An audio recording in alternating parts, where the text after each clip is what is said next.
नमाज के फ़ज़ाइल कुरान व हदीस की रोशनी मुक्या। आप जानते हैं कि एक लम्हे की नमाज छोड़ देना इंसान को अल्लाह की रहमत से कितना दूर कर देता है। क्या आपने कभी सोचा कि कुरान में सबसे ज़्यादा बार जिस अमल का हुक्म दिया गया है वो नमाज ही क्यों है? आज की इस वीडियो में हम बताएंगे नमाज की वो फजीलतें जिन्हें सुनकर आपका दिल नमाज के लिए ताप अथी है। दोस्तों, दुनिया की सारी कामयाबियाँ, सुकून, इज्जत, रिज़्क़ की बरकत और आखिरत की नजात सब नमाज से जड़ी हैं। नमाज सिर्फ एक इबादत नहीं बल्कि ये अल्लाह से मुलाकात का वक्त है। जब एक बंदा सजदे में जाता है तो अल्लाह ताला फरमाता है, ये मेरा बंदा मेरे सबसे करीब है।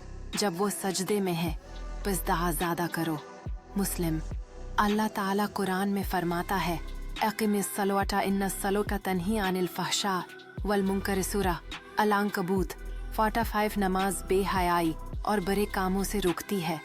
एक और मकाम पर फरमाया, इन्नस सलाता कानत अलल मुमिनीन कितबन मौकूतन।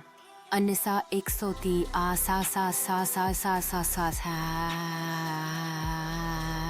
बेशक नमाज मोमिनों पर मुकर्रर वक्त पर फ़र्द की गई है। अहादीसी मुबारका से फ़ज़ाइल रसूल अल्लाह ने फरमाया, जो शख्स 5 वक्त की नमाजों की हिफाजत करेगा अल्लाह ताला उसे जन्नत में दाखिल करेगा।